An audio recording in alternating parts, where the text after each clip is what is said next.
জাতীয় সনদে জুলাই জাতীয় সনদে স্বাক্ষরের জন্য প্রত্যেক দলের কাছে 2 জনের নাম চেয়েছিলেন।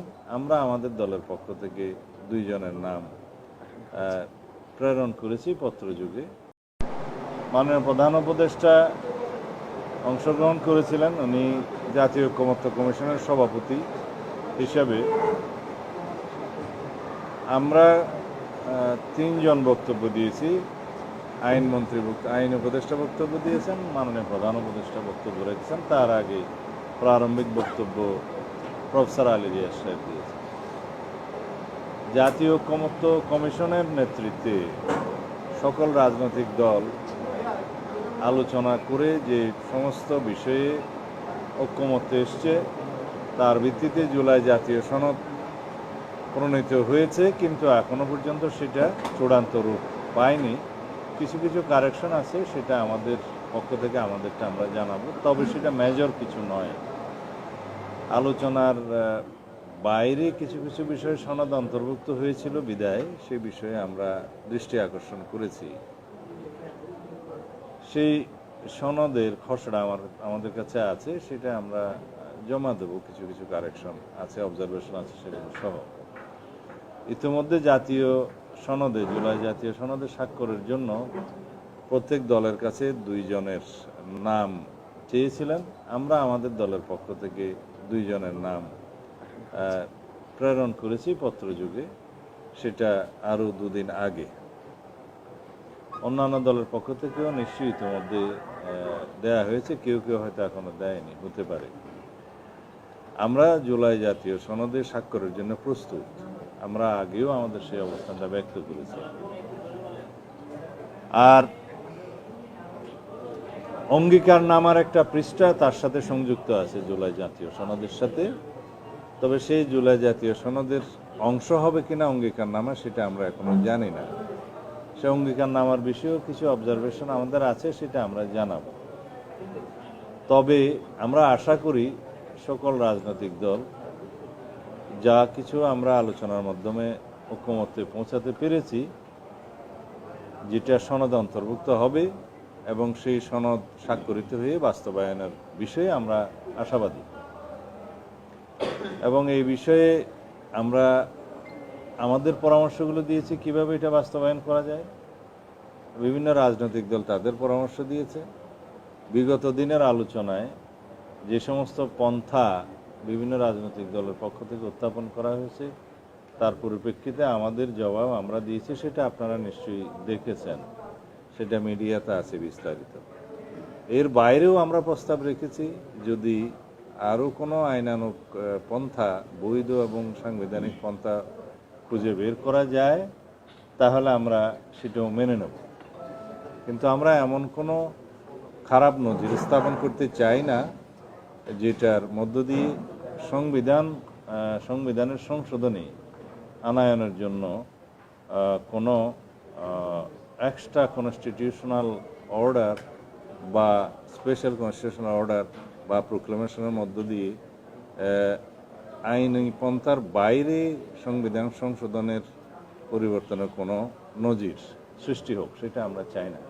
তো সেই জন্য আমরা বলেছি, মানে প্রধান উপদেষ্টার কাছেও আমি আহ্বান জানিয়েছি যে আপনি বিচার বিভাগের পরামর্শ নিতে পারেন, সুপ্রিম কোর্টের আপিল বিভাগের পরামর্শ নিতে পারেন যে এই সনদ বাস্তবায়নের জন্য আইনি কী প্রক্রিয়া ফলো করা যায়, অনুসরণ করা যায়। অথবা এর বাইরেও যদি কোনো আইনানুগ কোনো প্রক্রিয়া বের করা যায়, তাতেও আমরা একমত হব।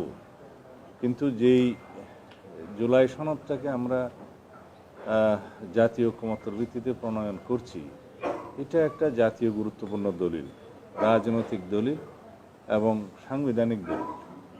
এই দলিলটাকে যাতে আমরা বাস্তবায়ন করতে পারি প্রশ্নাতীতভাবে, জাতির কাছে যেন এটা কোনোদিন প্রশ্নবিদ্ধ না হয়, ভবিষ্যতে যেন এটা জুডিশিয়ারিতে চ্যালেঞ্জ না হয়, সেরকম একটা পদ্ধতি আমরা বের করি। সেই জন্যে আমি এখানে সুপ্রিম কোর্টের মতামতের জন্য আজকে আহ্বান জানিয়েছি যে মতামত নিতে পারেন। এবং দ্বিতীয় মতামত দিয়েছি, মাননীয় প্রধান উপদেষ্টা আপনি নিজের উদ্যোগে দরকার হলে ছোট ছোট মিটিং করে রাজনৈতিক দলসমূহের সাথে কিভাবে এটা বাস্তবায়ন করা যায় সেই বিষয়ে আপনি ঐক্যমত্যে আনতে পারেন, সেই এখতিয়ার আপনার আছে। আপনি আহ্বান জানালে আমরা সব সময় আসবো। এই ছিল আমাদের আজকের বক্তব্য। দেখা যাক, আমাদের আলোচনা আরও চলবে। আগামী বুধবারে আবার আলোচনা শুরু হবে। ইতিমধ্যে ঐকমত্য কমিশনের মেয়াদ আগামীকালকে, বর্তমান মেয়াদটা সমাপ্ত হবে, আর তারা আশা করছেন সেটা আরও বৃদ্ধি করা হবে। তাহলে বুধবার থেকে আবার আলোচনা হবে।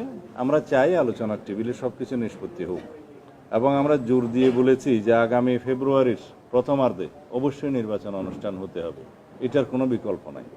এবং নির্বাচন কোনো কিছুর উপরে কন্ডিশনাল নয়, নির্ভরশীল নয়।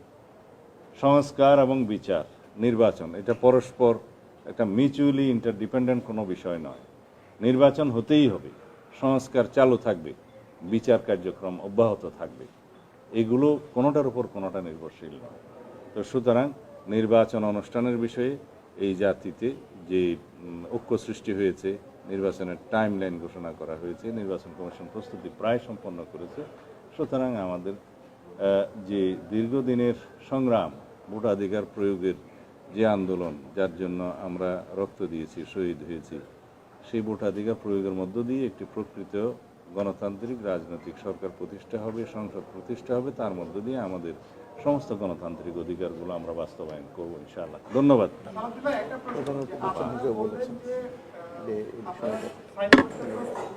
তাহলে যে কমিশনের যে সনদ দেওয়া হয়েছে সেখানে যে বাস্তবায়ন পদ্ধতি 7টা পদ্ধতির কথা বলে, সেখানে যে কোর্টে চ্যালেঞ্জ না করার বিষয়ে আপনাদের থেকে অঙ্গীকার চাওয়া হয়েছে, সেই ক্ষেত্রে আপনারা কি একমত? অঙ্গীকারনামা তো এখনো চূড়ান্ত হয়নি, সেই বিষয়ে আলোচনা হবে। ও ধন্যবাদ। মাননীয় প্রধান উপদেষ্টা দৃঢ়তার সাথে আজকে উচ্চারণ করেছেন ফেব্রুয়ারির প্রথমার্ধে অতি অবশ্যই নির্বাচন অনুষ্ঠান হতে হবে। আমি তার সাথে যুক্ত করেছি, যদি নির্বাচন অনুষ্ঠানে কোনো অনিশ্চয়তা দেখা দেয় কোনো না কোনোভাবে, তাহলে পরে সেটা আমাদের জাতীয় নিরাপত্তার জন্য হুমকি হবে, এমনকি সেটা আঞ্চলিক নিরাপত্তার বিষয়ও হয়ে দাঁড়াবে। সুতরাং এই বিষয়ে তিনি দৃঢ় সংকল্প, উপদেষ্টা পরিষদ দৃঢ় সংকল্প, জাতি দৃঢ় সংকল্প। অবশ্যই আমাদেরকে সেই নির্বাচন অনুষ্ঠান করতে হবে, এবং সুষ্ঠু, অবাধ, নিরপেক্ষ জাতীয় অনুষ্ঠানের মধ্য দিয়ে আমরা বিশ্বের মধ্যে একটা নজির স্থাপন করতে চাই।